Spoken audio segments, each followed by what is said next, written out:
Hello friends, good afternoon. तो friends, I hope कि आप सब लोग बहुत अच्छे से होंगे। फ्रेंड्स, आप सभी लोगों का मेरे चैनल में स्वागत है और मैं हूं अर्चना। तो फ्रेंड्स, आज जो है ना, कोई ऐसे ब्लॉगिंग नहीं है या डेली रूटीन नहीं है। जस्ट मैं आप लोगों के साथ में कुछ शेयर करना चाहती हूँ। एक्चुअली कल मेरे बेटे की थोड़ी तबीयत ठीक नहीं थी, उसको कोल्ड हुआ था, मतलब सर्दी हुई है, हल्की फुल्की सी सर्दी हुई है और उसे थोड़ी खांसी सी हो रही थी। तो मैंने उसको देसी नुस्खा जिसको कहते हैं या दादी नानी के नुस्खे जिसे कहते हैं, मैंने वो ट्राई किया क्या, क्योंकि मैं मतलब हमेशा ही यूज़ करती आई हूँ। तो मैंने सोचा कि क्यों ना इस टॉपिक पे आप लोगों से बात की जाए। और तो मैं जो बोलने जा रही थी एक्चुअली में कि उसकी तबीयत ठीक नहीं थी, तो मैंने उसको जो है होममेड काढ़ा, मतलब बच्चों के हिसाब से जो कि बना कर दे सकते हैं और बच्चे पी लें, क्योंकि अगर थोड़ा भी उनको कड़वा लगता है कोई भी चीज़ तो वो पीते नहीं हैं। एंड फ्रेंड्स, ये सारी चीज़ें ना मैंने अपने घर में अपने माँ से, अपनी बड़ी माँ से सीखी हैं। आज का टाइम ऐसा हो गया है ना फ्रेंड्स कि लोग जो है होम रेमेडी पे, मतलब अभी जब से कोरोना आया है मे बी तब से लोग थोड़ा सा आयुर्वेदा पे ज़्यादा बिलीव करने लग गए हैं, या होम रेमेडीज़ पे, या दादी माँ के नुस्खे, तो उस पे ज़्यादा बिलीव करने लग गए हैं। तो मुझे लगा कि जो है मुझे भी आप लोगों के साथ अपना एक्सपीरियंस शेयर करना चाहिए। मैं अपना एक्सपीरियंस शेयर करना चाहती थी आप लोगों के साथ, तो इसलिए मैंने सोचा कि मैं आप लोगों से डायरेक्ट ऐसे बैठ करके थोड़ी बातें करूंगी और एंड देन जो भी 2-3 रेमेडीज़ हैं जो मैं आप लोगों के साथ में शेयर करूंगी। तो फ्रेंड्स, ये चीज़ें ना मैं अपने घर में हमेशा से ही फॉलो करती आई हूँ। मतलब शादी से पहले भी मैं फॉलो करती थी, एंड आफ्टर शादी, उसके बाद जब मेरा बेटा हुआ तो भी मैं उस चीज़ को फॉलो करती आई हूँ। जो सरसों का तेल होता है ना फ्रेंड्स, सरसों का तेल हमारे यहाँ यूपी में गांव में बहुत ज़्यादा इस्तेमाल होता था। खाने में भी हम लोग इस्तेमाल करते थे, एंड उसको लगाने के लिए भी यूज़ किया जाता था। तो उसमें क्या होता है ना फ्रेंड्स, एंटीबायोटिक गुण होते हैं, जैसे कि हल्दी हो गया, मस्टर्ड ऑयल हो गया, इन सब चीज़ों में एंटीबायोटिक गुण होते हैं और ये बहुत फ़ायदेमंद होता है। मुझे याद है कि जब मुझे अगर कभी कोल्ड होता था तो मैं सरसों का तेल गरम करके अपने तलवों में मेरी मम्मी जो है लगा देती थी। एंड मेरे भाई को भी सेम चीज़ें, कि अगर उसको भी सर्दी होती थी ना तो मेरी माँ जो है सरसों का तेल गरम करके और तलवों में सर के उस पर लगा देती थी, तो उससे काफ़ी ज़्यादा रिलीफ मिलता था फ्रेंड्स। एंड जब मेरा बेटा हुआ तो मैंने भी ये चीज़ अप्लाई की जब मेरा बच्चा छोटा था। और मसाज के लिए आजकल लोग प्रेफर नहीं करते हैं मस्टर्ड ऑयल, लेकिन मैंने प्रेफर किया। मैंने उसकी जो 3 महीने की मालिश होती है, मैंने उसकी मसाज जो है सरसों के तेल से करवाई थी। तो बॉडी में ना इम्यून सिस्टम डेवलप हो जाता है फ्रेंड्स, अगर हम बचपन से ही ये सारी चीज़ें इस्तेमाल करते हैं। तो मैंने ये चीज़ नोटिस की स्टार्टिंग से ही कि उसको बहुत ज़्यादा प्रॉब्लम नहीं होता, और थोड़ा मोड़ा अगर होता है तो घरेलू चीज़ों से भी वो ठीक हो जाता है।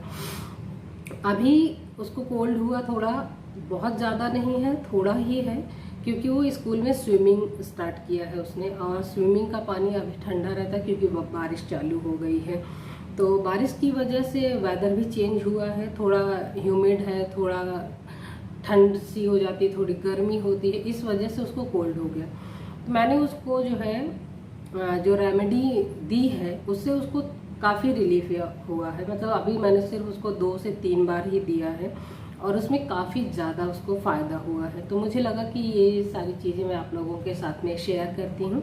तो चलिए मैं आपको फर्स्ट रेमेडी आप लोगों के साथ में शेयर करती हूँ, जो कि है अदरक और जो है शहद का काढ़ा मान लीजिए या सिरप मान लीजिए फ्रेंड। तो उसको हम बनाएंगे पहले, फिर मैं आप लोगों के साथ उसको शेयर करूँगी फ्रेंड्स।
फ्रेंड्स, तो आपने देखा कि कितना इजीली बन जाता है ये सिरप घर में।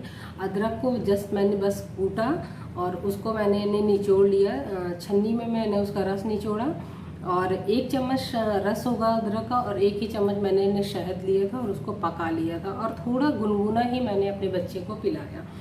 फ्रेंड्स, एकदम ठंडा करके आप मत पिलाइएगा, क्योंकि अगर एकदम ठंडा हो जाता है तो थोड़ा सा टेस्ट का मतलब नहीं लगता है। अगर थोड़ा गुनगुना होता है ना, क्योंकि उसमें शहद होती है तो वो अच्छा भी लगता है और फ़ायदा भी करता है। और इसको फ्रेंड्स, अगर आप बड़े लोगों के लिए भी इसको इवन बड़े लोग भी पी सकते हैं।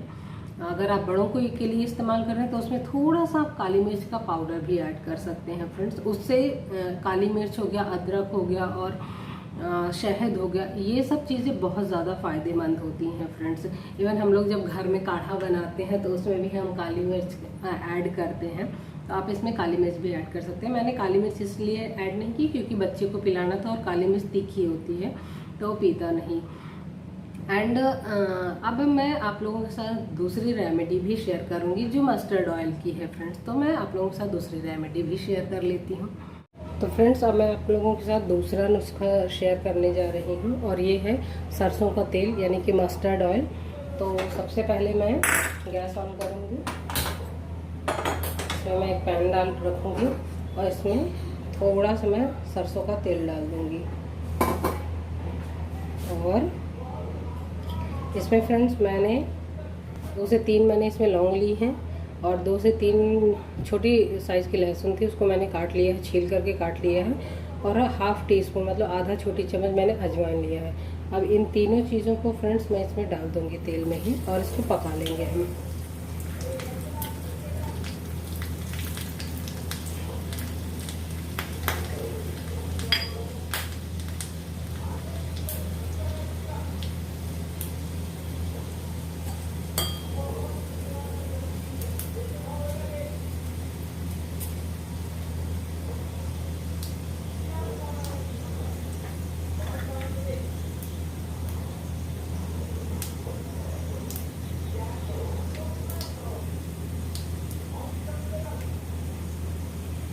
ये जो लहसुन है फ्रेंड्स, जब ये पक जाता है ना बहुत टेस्टी लगता है।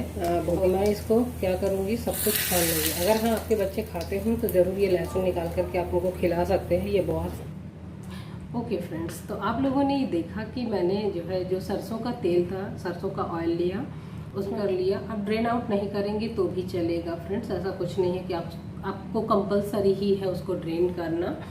और जो लहसुन है ना फ्रेंड्स, मैं उसके साथ का एक्सपीरियंस आप लोगों को शेयर करूँगी।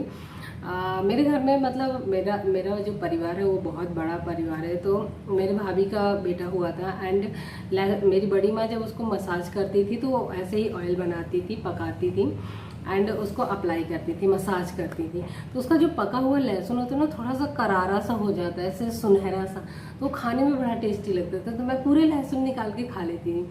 अगर आपके बच्चे को पसंद आता है तो आप उसे लहसुन खिला भी सकते हैं फ्रेंड्स, उससे कोई नुकसान नहीं होता है फ्रेंड्स। इवन लहसुन भी बहुत फ़ायदा करता है, कफ या कोल्ड में बहुत ज़्यादा फ़ायदा करता है। तो मुझे बहुत ज़्यादा पसंद था, मैं खा लेती थी। तो सेम चीज़ है फ्रेंड्स, मेरे बेटे को नहीं पसंद है, ऐसे नहीं खाता है वो। अगर मैं उसको भून करके लहसुन दे दूँगी तो वो खा लेता है, ऐसे नहीं खाता, इसलिए मैंने उसको पूरा ड्रेन कर दिया है। ये ऑयल फ्रेंड्स, ये ऑयल है जो मैंने बनाया। और आप इसको फ्रेंड्स, बच्चों का जो पैर का तलवा होता है, जो नीचे का हिस्सा होता है, जो नीचे का तला होता है, वहाँ पे आप लगाइए। ऐसे पूरा आप ऐसे करके अप्लाई कर दीजिए पूरा बहुत अच्छे से और अच्छे से मसाज कीजिए फ्रेंड्स। एंड जो नेल्स होते हैं ना फ्रेंड्स, ये नेल्स होते हैं, ये हाथों के नेल्स पे भी आप ये लगा दीजिए ऐसे, और पैरों के भी नेल्स में सेम फ्रेंड्स ऐसे लगाइए। तो इससे सर्दी बहुत जल्दी ठीक होती है फ्रेंड्स। आप बच्चों को अगर ज़्यादा प्रॉब्लम हो रहा है, आप बच्चों की नाक अगर बंद हो जाती है तो आप 1-1, 2-2 ड्रॉप जो है ना नाक में भी डाल सकते हैं और नाक को थोड़ा सा ऐसे रब कीजिए, तो जो बंद नाक है ना वो ओपन हो जाएगी। आप टिश्यू से या कोई कॉटन के कपड़े से आपको नाक जो है ना बाहर भी निकाल सकते हैं। इससे इजीली नाक जो है ओपन हो जाती है, नाक के अंदर जो भी होता है ना वो सब बाहर आ जाता है। एंड आप उनको चेस्ट में रब कर सकते हैं, ऑयल पीठ में लगा दीजिए। एंड थोड़ा सा जो यहाँ का तलवा होता है, सर का तलवा होता है ना, इसको तलवा ही बोलते हैं आई थिंक, तो आप यहाँ पे भी लगा दीजिए फ्रेंड, और रात में सोते समय लगाइए बच्चों को, और सुबह तक काफ़ी रिलीफ मिल जाता है फ्रेंड। मतलब आप हफ्ते भर अगर ये रेमेडी यूज़ करेंगे ना, डेफिनेटली जड़ से चला जाएगा सर्दी वगैरह। हाँ, बहुत ज़्यादा सीवियर है, फीवर वगैरह है, तो आप डॉक्टर से कंसल्ट कीजिए।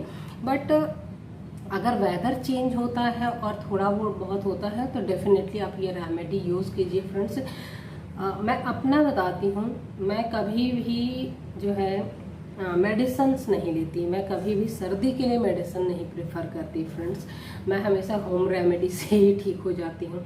घरेलू काढ़ा, अगर आप लोग मुझसे कमेंट करके बोलेंगे तो मैं आप लोगों को जो मैं काढ़ा बनाती हूँ सर्दी में, मैं वो आप लोगों के साथ डेफिनेटली किसी वीडियो में शेयर करूँगी। बट आप लोग मुझे कमेंट करके ज़रूर बताइएगा। एंड फ्रेंड्स, दूसरा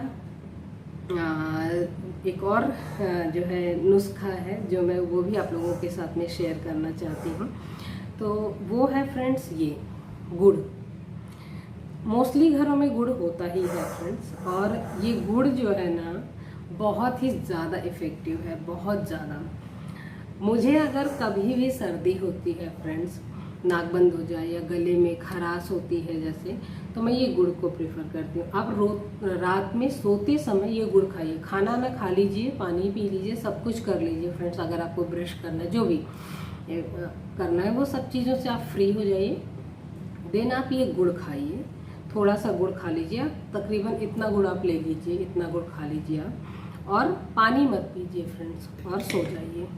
सुबह तक अगर आपको कफ होगा तो वो भी बाहर आ जाएगा, नाक अगर बंद है तो वो कफ के थ्रू फ्रेंड्स बाहर आ जाता है। एंड ये शरीयता है फ्रेंड्स, ये मेरा यूज़ किया हुआ है, मैं हमेशा ही यूज़ करती हूँ। इवन मैं अपने बेटे को भी खिलाती हूँ ये, जब भी उसको कोल्ड हो जाता है मैं गुड़ ज़रूर खिलाती हूँ। ट्रस्ट मी, ये बहुत ज़्यादा इफ़ेक्टिव है, और आप लोग इसको ट्राई ज़रूर कीजिए। आप इसको बड़ों को खिला सकते हैं, आप इससे बच्चों को खिला सकते हैं जो खाने लायक बच्चे हैं। और घर में अगर छोटे बच्चे हैं तो आप उनको जो ऑयल बनाया मैंने, इस तरीके से आप ऑयल बनाइए और मसाज कीजिए। अगर आपके पास टाइम नहीं है, आप ऑयल नहीं बना सकते हैं, लहसुन या ये सारी चीज़ें डाल करके गर्म करके, तो आप सिंपल सा तेल को गुनगुना करके भी अगर अप्लाई करेंगे ना, वो भी बहुत इफेक्टिव होता है फ्रेंड। और कोशिश कीजिए कि जब ये बारिश का टाइम आता है या ठंड का टाइम आता है ना, उस टाइम पे जब घर में अगर छोटे बच्चे हो ना, तो उनके तलवों में आप सरसों का तेल ज़रूर लगाइए, डेली लगाइए फ्रेंड। उससे कोई नुकसान नहीं होता है, बल्कि बच्चे जो है ना, बच्चों का इम्यून सिस्टम डेवलप होता है फ्रेंड्स, स्ट्रांग हो जाता है, और उनको सर्दी खांसी बुखार इस टाइप की चीज़ों से वो बच जाते हैं, जब तक कि वायरल ना हो। अगर वायरल वगैरह वेदर में है, वायरल इन्फेक्शन अगर है, तो डेफिनेटली आपको डॉक्टर के पास जाना ही पड़ेगा। बट छोटी मोटी चीज़ें जो हार्म पहुंचा जाती हैं बच्चों का, बहुत से बच्चों का इम्यून सिस्टम ना फ्रेंड्स बहुत वीक होता है, वो बहुत जल्दी बीमार पड़ जाते हैं। मतलब ज़रा सा भी वेदर चेंज होगा, ज़रा सा भी कुछ होगा ना तो फट से बीमार पड़ जाते हैं। बट हम लोग क्या करते हैं ना, हम फट से डॉक्टर्स के पास जाते हैं, फट से एंटीबायोटिक ले आएंगे, एंटीबायोटिक दे देंगे, हम घरेलू चीज़ों को इग्नोर कर जाते हैं। बट ये मेरा पर्सनल एक्सपीरियंस था, इसलिए मुझे लगा कि मुझे आप लोगों के साथ में शेयर करना चाहिए। आई होप कि आप लोगों को ये चीज़ें पसंद आए। और हाँ फ्रेंड्स, अगर आप लोगों को ये पसंद आएगा तो प्लीज़ मेरे वीडियो को लाइक कीजिएगा, शेयर कीजिएगा, और मेरे चैनल को सब्सक्राइब कीजिएगा। तो ओके फ्रेंड्स, मिलते हैं फिर नेक्स्ट वीडियो में। तब तक के लिए bye bye friends. Okay bye.